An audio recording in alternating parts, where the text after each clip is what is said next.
Aside from the golf course, food and beverage is one of the most important amenities at any club, private or public.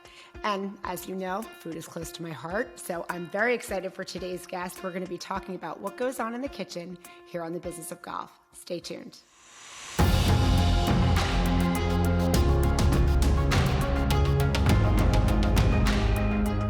Welcome into The Business of Golf. I'm Allison Johnson, and we have a treat today. I'm very excited. Keith Stewart, thank you for joining us. You're welcome, Allison. It's fantastic to be part of The Business of Golf today. I'm looking forward to this. So for those of you who don't know Keith, he is a longtime friend of mine, so I'm very excited that he's here with us. He is a golf professional with the PGA of America and is also a writer and content provider for multiple outlets, so he'll talk a little bit about that in a second. But in addition, Keith is also the host to our Monday Stick and Hack Reacts. So Keith, thank you so much again for taking the time to be here with me and to co-host. Do you kind of want to give us your background and what's going on? Yeah, this is a cool synergy because as a PGA member, I love the business of golf and I love giving golfers the business. So, I couldn't be happier to be with you today and to meet Diana and to talk with her about food and beverage and golf and how they all come together. I think it's going to be a really cool thing. Normally you find me on Mondays at lunchtime, so this is a really appropriate fit. Stick and Hack Reacts is always over lunch at noon every Monday, and now I'm with you, and we're talking about food. It's fantastic, and I can't wait to do it. So go right ahead and do your thing. Well, Diana DeLucia is joining us, and she's the president and editor of Golf Kitchen magazine, as well as a whole lot of other things that go on in her universe. So it's great that Keith is here. He's from the private club world, so he's got a different insight to the food than I would have. I'm just a big fan of the country club bacon. But Diana, I want to welcome you in, and thank you so much for joining us here. Great to be here. Thanks for having me, and thanks for your interest in this wonderful, amazing world of private club chefs. It's a fantastic universe. Well, it is a fantastic universe, and it sounds like yours is expanding. So from what I understand, you started with a book after traveling around the world to different gorgeous clubs that are, the who's who kind of list, looking at best recipes and culinary stories and sharing that, which has now grown into a magazine. So can you just tell us, what do you have going on? Well, the first book I did was actually I started in 2010. It was called Golf Club World Behind the Gates, and Sabonic Golf Club in Southampton were my first supporters. And, that was where it all started. And then the second book launched, Golf Kitchen, that launched in 2016 at Wingfoot Golf Club, with the help of Colin Burns and Ry Waddington. And that was it was almost like a dream. It was not believable, but it was happening, and I had a lot of support. We did another launch at Cacique at Kiowa Island Club, which went really well. We bring the chefs in from all over the global. We had Emirates in, we had people from Puerto Rico, and it was fantastic. And then at that event at Cacique, we came up with this idea with some of the chefs that I'd start a magazine, which I really didn't want to do because I'd already had one in New York on the culinary side, and it's a lot of work, more than you can possibly imagine. And that kind of started these events off. So then we had two big culinary 5-day events in Punta Mita, Mexico, where we had chefs from the mainland and Mexican chefs and Uruguay chefs cooking and having a chef playoff. And that was really exciting because they're getting to collaborate together, which was really unheard of, before about 2014. You would never get private clubs sharing their chefs together like that in such a way. And then everything went from that to the awards. We did the first awards in 2018, and now we have them at Glen Arbor every year in Bedford Hills. And the next one is September the 9th. If anybody is interested, they should give Jessica at Glen Arbor a call. And there are a limited number of seats. We have a cap of 80 people, so you have to be quick.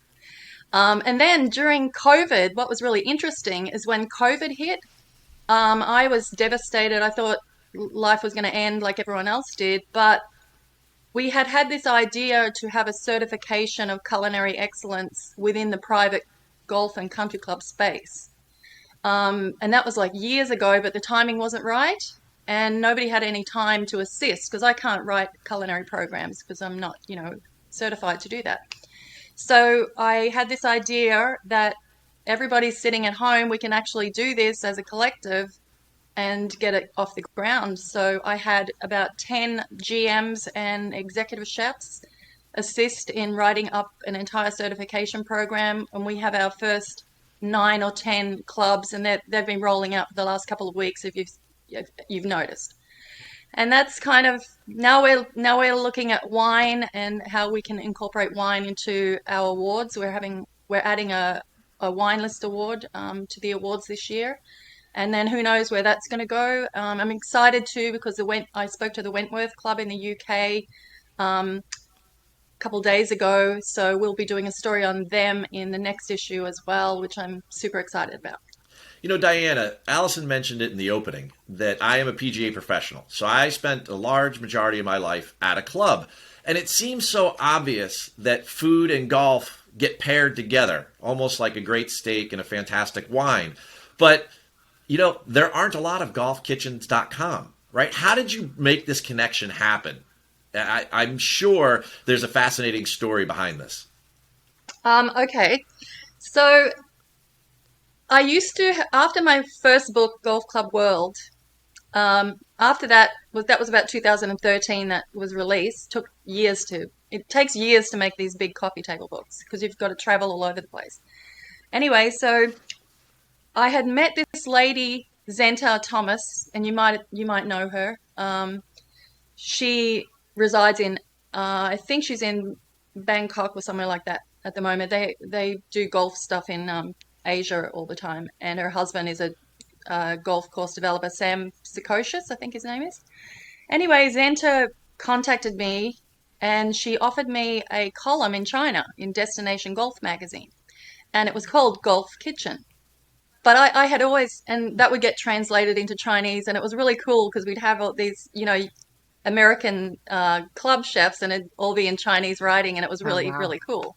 And I have a cousin who he would check it for me because he's married to a lady from China, and he lived over there, and he can check all the editing so we had it all correct because you never know, right? You could And end up with some very interesting dishes. yeah, but it was really cool. And then I was like, that could be a brand name, Golf Kitchen. And I kind of typed it into Google, and there was a shark sitting on it, trying to sell the domain to me for $8,000. I'll never forget it. So I thought, oh, I better think of a new name. And I was still producing the book, so at the time. And then one day I just magically, oh, let's check for some other domains. And it was literally $13.50 Perfect. because he had obviously let it expire, and then I just magically got the .com, and then I just kept going. I was like super happy. I'm sure. And now it's kind of like becoming a brand. It's standing on its own, and I have this like 20-page piece that I'm producing for World Luxury magazine, and I can't even believe that. That's 10 properties, 2 pages per copy on golf and kitchen. We don't know where to begin, but I've got a lot of help from the club marketing team, so that's fine. But it's putting them on the stage, and that was one of the things that from the beginning, like club chefs were really not looked up to or highlighted or illuminated in any way that a lot of them deserve. But I knew back then, if you're going to say, these uber private clubs or a Baltus Roll or, a Winged Foot or Glen Arbor or a Sabonic or the Bridge or anywhere like that, I knew there has to be good chef talent there because they can eat at any restaurant anywhere in the world. And that was how it first started. But it was Colin Burns that did encourage me to go down that path because at that time he had brought in Ry Waddington to really raise the bar on the culinary side at their club, and it all really started going from there. And then once we launched that, everything started changing, and I don't know if it was a catalyst in the industry in some way, but the bar is getting set higher and higher and higher, and people are paying a lot more attention to private club chefs. And then COVID has made that even stronger than you can possibly imagine because all the members want to go out, but nobody wants to go to a restaurant. And as you know, people are coming back to golf in droves, and that makes the food even more important. Well, and So, I want to stay on the topic of COVID for a minute. So I have a couple of private club clients at Gilly Group, my marketing agency, and when COVID hit, we had to shift because here in New Jersey, for a while, the clubs all closed down, including the clubhouses. And so one of the things we started to do was videos with our chef that we could put out to the members about how to cook some of the most popular dishes at the club. One of the other things that started to happen a little bit later was we started to do family dining options in larger, so you weren't ordering off the menu, but actual, here are your 3 choices, here for the family, here for a couple, that kind of thing. And that evolved with each of the clubs that I was working with, did it a little bit differently. I'm curious, you've obviously got your finger on the pulse with chefs and GMs across the country. I'm curious if there were any trends that you saw come out during COVID with these kitchens, and what ones you think will stick, what was working well that people will keep even now that things are opening back up. I would say the biggest thing that was really big for most clubs was the takeout, or particularly the country clubs. But even some of the private clubs with no real estate, they were doing the same thing. They were having takeout. They were having events on the lawn. They came up with so many different ideas that you could socially distance. They were doing drive-ins, and they'd have big TV screens out like the old days. And they had music, people would be playing music in the front yard, like bands and things like that. But I think of all the things that will likely stay, it's likely going to be the takeouts, that they can take, or they package the ingredients, in a container. They were doing cooking lessons via Zoom to the membership. They were doing wine tastings, and I think a lot of that will stay. But I also think people are hungry to be together now. They're sick of all of this, and golf is a perfect venue destination to establish that, because you can be safe at a golf club because that's what they normally do anyway. There's plenty of fresh air. The clubhouses are expansive, so it makes sense. I think golf is going to boom, and people are going to start getting more and more memberships to clubs in general, just because of the combination of the golf and the food and the wine, and all of everything about that atmosphere. And I think everything will trickle down from the top level clubs. This is what happened in the restaurant industry. The big chefs came in, like Thomas Keller and Danielle, back in the the early 2000s, and then that Food Network started, and then chefs became celebrities, and now all the other restaurants are upping their game, and that's what's happening with private clubs on the culinary side. Diana, selfishly, you've made chefs celebrities at the club level. I think you need to focus some attention on golf professionals and make us celebrities as well. But that's a different. You're already celebrities. Celebrity in my own mind, but. I want to piggyback on Allison's question there and go back to COVID, because during COVID, it seemed like we got to know people better. And you have this intricate network, this professional network that you have reached out to and that you get feedback from and that you learn from.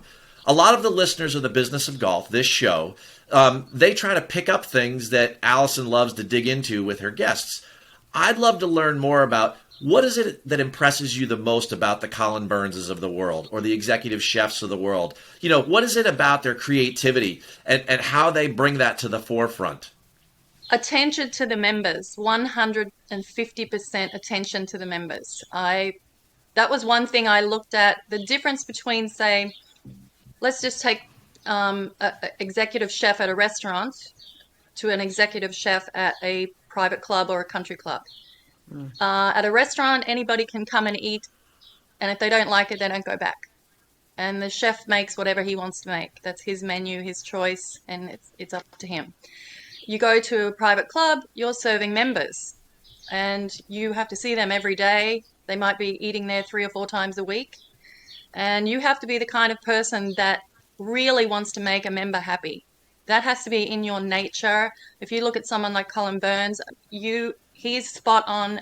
He knows every member. He's done it for 25 years, and I'm not the authority on general managers by any stretch, but from what I see with, especially like clubs like Sabonic or a Glen Arbor or a Winged Foot, the attention to detail to make the membership happy is just, it blows my mind every time. I've seen members drive by, the chef knows every single person's name, and then they might be having a fine dining sit down dinner that night that's super fancy. And then, Mr. Jones might come in and say, hey, I don't want that. I want scrambled eggs. And they have to do that. And they have to be patient and care about that. And that's what makes them so special, is that they're the kind of people that desire to make others happy. And it's a challenge for them. A lot of chefs have said this to me too. It's a challenge for them to, if a member didn't like something that they did, it's a challenge for them then to make him happy or her happy. And I think that's what makes it so special. So it sounds like it's really important for these chefs not only to have that attention to detail and that personality to be able to connect, but also a really broad range of what their talent set is when it comes to food. So that kind of brings us into your awards. I'm curious, can you tell us a little bit about that program and how you select the clubs that are recognized? We get together as a collective, and it has to be a property that I've worked with. And I've worked with quite a lot of properties, and we're kind of trying to marry the certification program now with the awards as well. And we only have 10 awards. So we talk amongst ourselves as a team, and then we will go through a list of requirements, and then we'll narrow down, because there's only one award for each category a year. So it's always going to be somebody in the top 5% of properties that they have to have outstanding service. They have to have serve safe. They have to have really good training. They have to have good wine programs. They have to have good golf programs.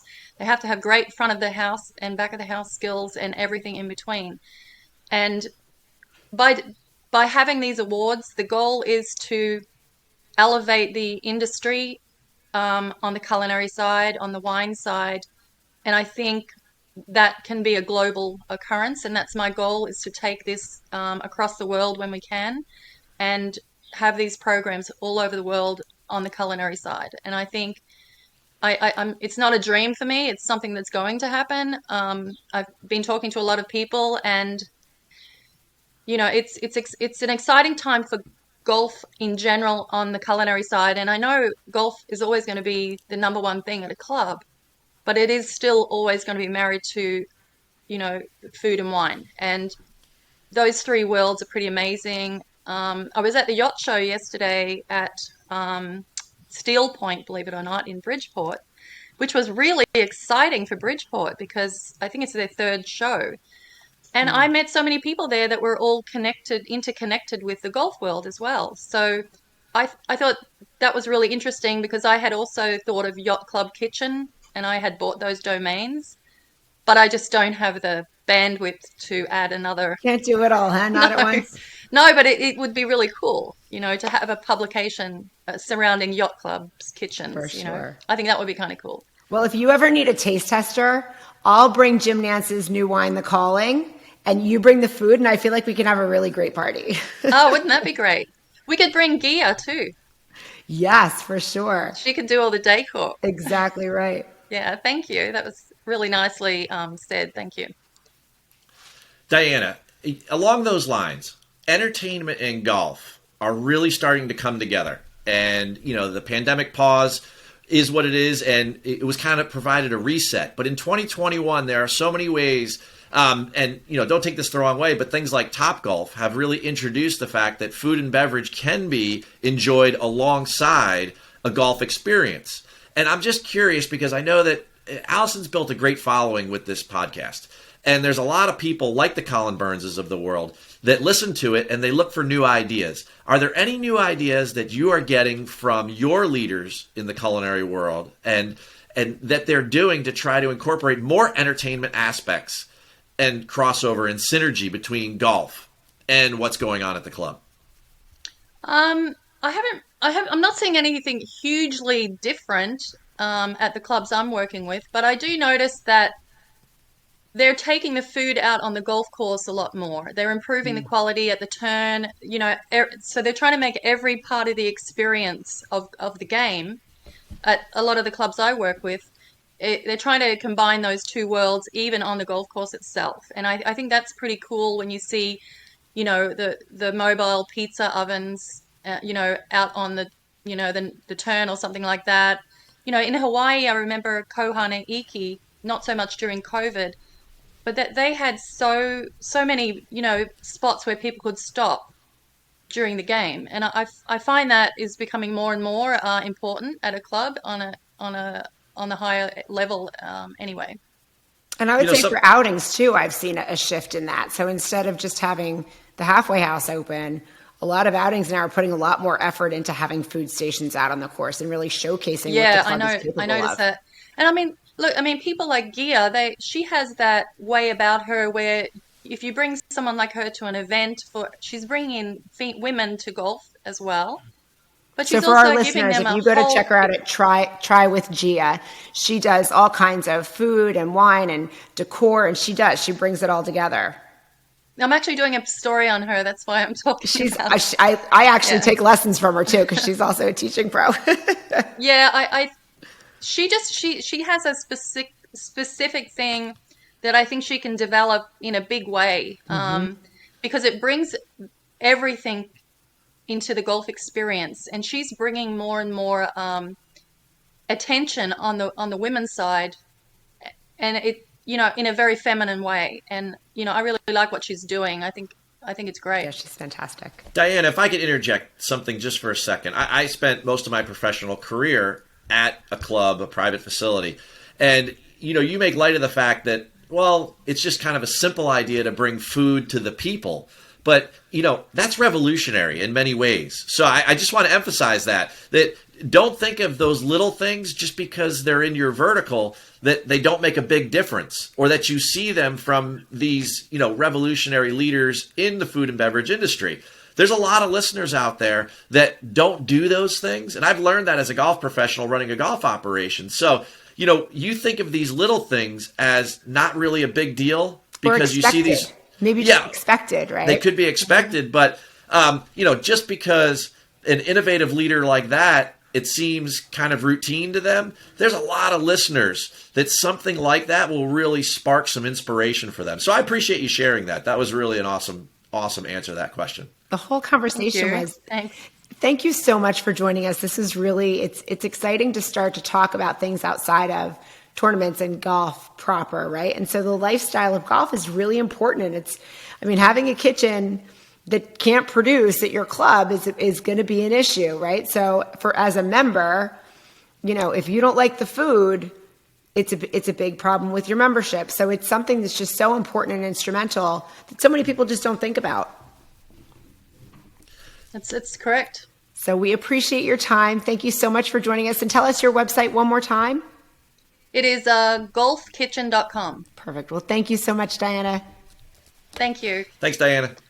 So, Keith, what I love, first of all, is that we talked about Colin Burns, who was one of our first guests, actually, on Business of Golf.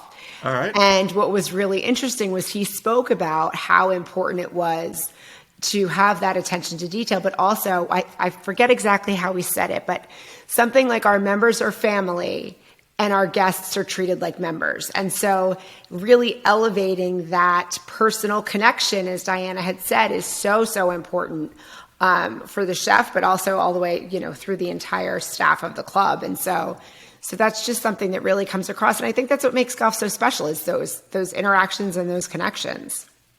I think what's really unique about what Diana presented is that simple connection between the kitchen and the golf course. For her, she went right to a story about being abroad. And it didn't happen right here in the States or right here kind of in the center of the universe, New York City. She actually had an experience that happened overseas. And so that just goes to show you that great ideas can come from anywhere. And I love the simplicity of what she offered. And I hope that people are listening and taking notes, because just the most unique ideas are generally like Post-its. They're the most simple ones, and they're the Right. ones that come across. And there's no doubt in my mind she tremendously cares about both industries. And having people like that are a tremendous bridge or a tremendous ambassador. And, that just invites more caring people, which I think is great in golf. Well, and as you mentioned, it doesn't have to be just top tier clubs where it makes an impact. I mean, Topgolf makes most of their money from the food and beverage. That is their main revenue source. And so that can be translated to municipal courses and public courses. It doesn't have to just be the top tier that are making more of an impact on their budget and revenue, but also on people coming back when you've got good food. And you know what? The entertainment side of golf is a huge hit right now, pardon the pun, in 2021. Music on the golf course, alcohol on the golf course, and all sorts of pairings and unique things, craft beer tastings alongside a dinner, alongside a 9-hole mixed tournament where, they play from, the U.S. Kids Tees or something like that. All of this fun is coming together, and I couldn't be more excited to be a part of the business of golf as a result of it. Well, I appreciate you joining us and helping to co-host today. I appreciate your time and your effort and your ideas, and thank you so much for joining us, and I hope that you will definitely come back again. For the rest of you, thanks for listening and joining us. We will see you next week on Business of Golf.